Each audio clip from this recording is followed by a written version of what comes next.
Red టీవీలో మీ వ్యాపార ప్రకటనల కోసం ఈ నంబర్ని సంప్రదించండి. Hi viewers, welcome to our channel. ప్రస్తుతం మనతో పాటు టీడీపీ స్పోక్స్ పర్సన్ సూర్యదేవ్ లత గారు ఉన్నారు. వారితో ఒకసారి మాట్లాడదాం. మేడం నమస్కారం. మేడం నమస్తే.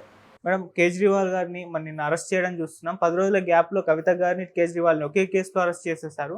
అయితే ఇప్పుడు ఇంట్రెస్టింగ్ న్యూస్ ఒకటి బయటకు వచ్చింది. వీళ్ళిద్దరిని కూడా ఒకే గదిలో ఉంచబోతున్నారు అని చెప్పేసి. అంతకుముందు కూడా మనం డిస్కస్ చేస్తాం, వీళ్ళిద్దరిని కలిపి ఇన్వెస్టిగేషన్ కూడా చేస్తారు అని చెప్పేసి. మరి ఏంటి దీని గురించి ఏం చెప్తారు మేడం? గత వారం రోజులుగా మనం చూస్తున్నాం, కవిత హైడ్రామా నడిపించడం కానీ ఇవన్నీ చూసాం. ఆమె అరెస్ట్ అయ్యి ఇప్పటికీ వారం రోజులు అయ్యింది. తను ఇచ్చిన సాక్ష్యాలే కానివ్వండి, ఎవిడెన్స్లే కానివ్వండి, ఏదో ఇచ్చి ఈడీకి ఇవ్వబట్టే కేజ్రీవాల్ గారిని కూడా అదుపులోకి తీసుకోవటం జరిగింది. సరే, అదుపులోకి తీసుకున్న తర్వాత ఇద్దరిని ఒకే చోట కూర్చోపెట్టి ఎంక్వైరీ స్టార్ట్ చేశారు. స్టార్ట్ చేసినప్పుడు ఏమవుతుందంటే ఇద్దరు ఒకళ్ళ మీద ఒకళ్ళు అరుచుకోవటం, ఒకళ్ళనొకళ్ళు దూషించుకోవటం, ఇలా అక్కడే ఈడీ ముందరే గొడవ పడటం కూడా చేశారు. సో వాళ్ళు ఒకళ్ళనొకళ్ళు అరుచుకోవటం చూసి వాళ్ళు అనుకున్నారు, ఎక్స్పెక్ట్ చేశారు, ఈ నా గురించి ఏం చెప్పుండదేమో అని కవిత అని అనుకొని ఉండొచ్చు మేబీ ఇన్ని రోజులు. అక్కడికి కేజ్రీవాల్ గారిని తీసుకురావటానికి అవకాశం వచ్చింది, అక్కడికి వచ్చాడు కాబట్టి ఈవిడ నా గురించి ఏదో ఇంటిమేషన్స్ ఇచ్చేసింది, నా గురించి ఇన్ఫర్మేషన్ చెప్పింది కాబట్టి అనేది కోపం ఆయనలో ఉండొచ్చు. సో అది బహిరంగానే అక్కడ ఈడీ ముందే బయటపడటం కూడా జరిగింది.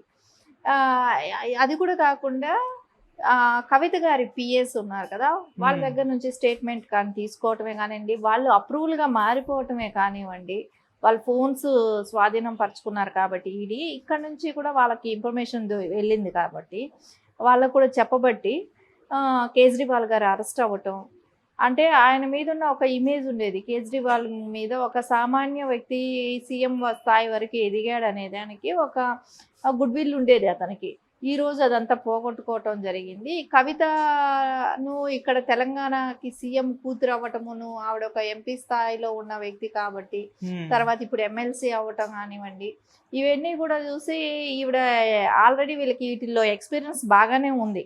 కవిత గారి ఫ్యామిలీకే కానివ్వండి, కలవకుంట్ల ఫ్యామిలీ మొత్తానికి కూడా ఈ ఎక్స్పీరియన్స్ మనం చూసాం. తెలంగాణలో వీళ్ళు ఏ రకంగా దందాలు చేయటమే కానివ్వండి, ఇక్కడ స్కాములే కానివ్వండి, వీళ్ళకి కావాలనుకున్న వాటికి చోట ప్రాజెక్టులు, వీళ్ళకి ఎక్కడైతే ఆదాయం ఉంటుందో అక్కడ ప్రాజెక్టులు కట్టడమే కానీ ఏదైనా చేయడానికి తెగించి ఉన్నారు. కాబట్టి ఏదైనా సరే మనకు డబ్బులు ఎలా వస్తాయి, ఆ ఆదాయ వనరులు చూసుకుంటారే కానీ ప్రజలకు పనికి రావాలనే అట్లాంటి స్కీములు కట్ చేయటమే కానీ అట్లాంటివి ఎప్పుడూ కూడా వీళ్ళకి ఉండదు. కాబట్టి సో కవిత గారి ఢిల్లీలో స్కామ్ చేయటం వరకు, అంటే తెలంగాణ అయిపోయింది, ఇప్పుడు ఇంకా ఢిల్లీ వరకు వెళ్ళింది అనమాట.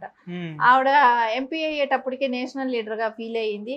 ఇంకా వాళ్ళ నాన్నగారు బీఆర్ఎస్ అనే పార్టీ పెట్టేటప్పటికి ఒక బీఆర్ఎస్ లీడర్గా, అంటే నేషనల్ పార్టీ అనే దీంతో వాళ్ళు నేషనల్ వైజ్గా ఇలాంటి స్కాములు చేయడానికి తన మెంటల్గా ప్రిపేర్ అయిపోయినట్టే అనిపిస్తుంది మనకు. అది ఖచ్చితంగా కూడా కేజ్రీవాల్ గారు కూడా దీనిలో ఇన్వాల్వ్మెంట్ ఉంది కాబట్టి ఆయన అరెస్ట్ చేయడం జరిగింది. సో ఏదేమైనా కూడా నిజాలు నెగ్గు తెలుస్తారు. తన కోర్టుకు కూడా వెళ్ళింది బెయిల్ కావాలని, సుప్రీంకోర్టు, అది కూడా ఈరోజు రిజెక్ట్ చేయడం జరిగింది. సో బెయిల్ రాలేదు. ఇంకా మీరు అంటే ఎవరు కూడా డైరెక్ట్ వెళ్ళి సుప్రీంకోర్టులో బెయిల్కి వెళ్ళరు. ఈడీ కోర్టు ఉంటాయి, వాటి నుంచి క్రింద ప్రాసెస్ నుంచే వెళ్ళాలి కానీ ఒకేసారి సుప్రీంకోర్టుకి ఎవరు కూడా బెయిల్కి అప్లై చేసుకోవడానికి అవకాశం ఉండదు. కాకపోతే కవిత అలా అప్లై చేసుకోవటం జరిగింది. సో దాన్ని కూడా రిజెక్ట్ చేయటం జరిగింది.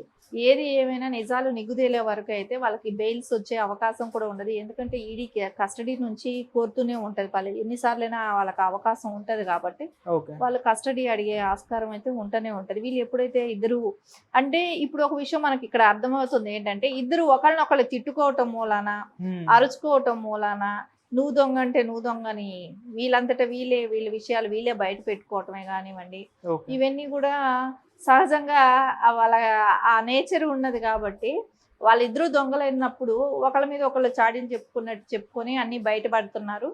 అది కొంచెం ఈడీకి కూడా కొంచెం ప్లస్ పాయింట్ అవుతుంది కదా, వాళ్ళ పని కూడా కొంచెం సులభం అవుతుంది. ఇద్దరు ఒకే టేబుల్ దగ్గర ఒకే ఎదురెదురుగా కూర్చోపెట్టి మాట్లాడుతున్నప్పుడు ఇద్దరి నుంచి కూడా కొన్ని విషయాలు తెలుస్తున్నాయి, వాళ్ళకు కూడా అర్థమవుతుంది. ఇన్వెస్టిగేషన్ కూడా ఈజీగా అయిపోతుందేమో అనిపిస్తుంది. మేడం, మొదటి నుంచి కూడా ఈడీ కేసులో చాలా మందిని అప్రూవల్గా మార్చుతూ వస్తుంది. మరి ఇప్పుడు కేజ్రీవాల్ గారు, కవిత గారు ఇలాంటి హై ప్రొఫైల్ ఉన్న ఈ వ్యక్తులు అప్రూవల్గా మారే ఛాన్సెస్ ఏమన్నా కనిపిస్తున్నాయా? అప్రూవల్గా మారటం అంటే ఆస్కారం ఇప్పుడు వాళ్ళకి తగ్గ ఎవిడెన్స్ అన్ని వాళ్ళకి పక్కాగా దొరుకుతున్నప్పుడు ఎప్పటికైనా వాళ్ళు అప్రూవల్గా మారాల్సిన అవసరం అయితే ఉంటుంది కదా. ఎందుకంటే వాళ్ళ మీద ఎవిడెన్స్ దొరకనప్పుడు ఏదైనా హైడ్ చేయడానికి అవకాశం ఉంటుంది. పక్కా ఎవిడెన్స్ దొరికినప్పుడు వాళ్ళు అన్ని చెప్పాల్సిన అవసరం కూడా ఉంటుంది. ఎప్పటికైనా వాళ్ళు అవి చెప్తారు కూడా. కాకపోతే బెయిల్ ఎప్పుడు వస్తుంది అనేది ఇప్పుడు అప్పుడే వచ్చే అవకాశం అయితే కనపడటం కూడా లేదు. తప్పకుండా వాళ్ళు అప్రూవల్గా మారాల్సిన అవసరమే ఉంటుంది. ఎందుకంటే ఎవిడెన్స్ కనపడినప్పుడు కాదు నేను చేయలేదు, నాకు తెలియదు, నేను చూడలేదు అనే మాటలు మాట్లాడితే హైడ్ చేయడానికి వీలు పడదు. కాబట్టి ఖచ్చితంగా వాళ్ళు నిజాలైతే చెప్పాల్సిన అవసరం కూడా ఉంది. ఓకే మేడం, ఇప్పుడు కవిత గారు అరెస్ట్ అవ్వడం వల్ల కేజ్రీవాల్ గారికి నష్టం జరిగిందా, లేకుంటే ఇప్పుడు కేజ్రీవాల్ గారు అరెస్ట్ అవ్వడం వల్ల కవిత గారికి ఏమన్నా ప్రమాదం ఉండే ఛాన్స్ ఉందంటారు? కవిత గారు అనేది తనకి స్కాముల్లో కూరుకుపోయినప్పుడు ఎవరికైనా కూడా ఎప్పటికైనా వెళ్లాల్సిన అవసరం వస్తుంది. ఇలాంటి అవకాశం ఎప్పుడైనా వాళ్ళు ఫేస్ చేయాల్సిన వస్తుంది ఇట్లాంటి స్కీముల్లో ఇరుక్కున్నప్పుడు. అదేలాగా కేజ్రీవాల్ గారి ఇమేజ్ ఏమిటంటే ఆయన గురించి కొంచెం ఉన్నతంగా కరప్షన్ లేని సీఎం అని కానివ్వండి, ఆయన తీసుకొచ్చిన ఆయన నేను మారుస్తాను చేస్తానన్న వాటిని ప్రజలు నమ్మటమే కానివ్వండి, ఆయన ఇలాంటి స్కీముల్లో లిక్కర్ వాటిల్లో ఇలాంటివి ఇన్వాల్వ్మెంట్ ఉందా అనేది అందరికీ ఆశ్చర్యంగానే ఉంటుంది. ఈయన కూడా ఇలాంటి స్కాములు చేశారా, ఇలాంటి వాటిల్లో ముద్దాయిగా అరెస్ట్ అయ్యారా అని అన్నప్పుడు ఇది అనలేము. అపోజిషన్ పార్టీ వాళ్ళు కక్షపూరితంగా చేశారనేది అయితే అనలేము. ఎందుకంటే పక్కగా కవిత గారు ఇన్వెస్టిగేషన్లో చెప్పిన నిజాలను పట్టే కేజ్రీవాల్ గారిని అరెస్ట్ చేయటం జరిగింది. అలాంటప్పుడు ఇది అబద్ధమని, ఇది జరగలేదు అని కూడా కానీ, ఎవరో కావాలని నింద వేస్తున్నారనే కానివ్వండి అపోజిషన్ పార్టీలని కూడా చెప్పలేము. ఇది పక్కాగా జరగబట్టి అక్కడ అవతల సాక్ష్యం చెప్పిన వ్యక్తులు ఉన్నారు కాబట్టి జరిగింది. ఇప్పుడు అదే విధంగా ఇప్పుడు మనం ఇంకా ఆంధ్రాలో కూడా తీసుకుంటే సేమ్ సీఎం అన్నమాట. సేమ్ రేపొద్దున ఆయన కూడా ఈడీ కేసులో ఇరుక్కొని ఉన్నాడు. రేపొద్దున ఆయనకి ఇప్పుడు టెన్షన్ స్టార్ట్ అవుతా ఉంటది. ఇప్పుడు కేజ్రీవాల్ గారు లాంటి సీఎం నే తీసుకెళ్ళినప్పుడు రేపు నా పరిస్థితి ఏంటో, నేను కూడా వెళ్లాల్సి వస్తుందేమో అనే భయం అయితే ఖచ్చితంగా ఉంటది. కాబట్టి జగన్మోహన్ రెడ్డికి కూడా టెన్షన్ స్టార్ట్ అయి ఉంటది.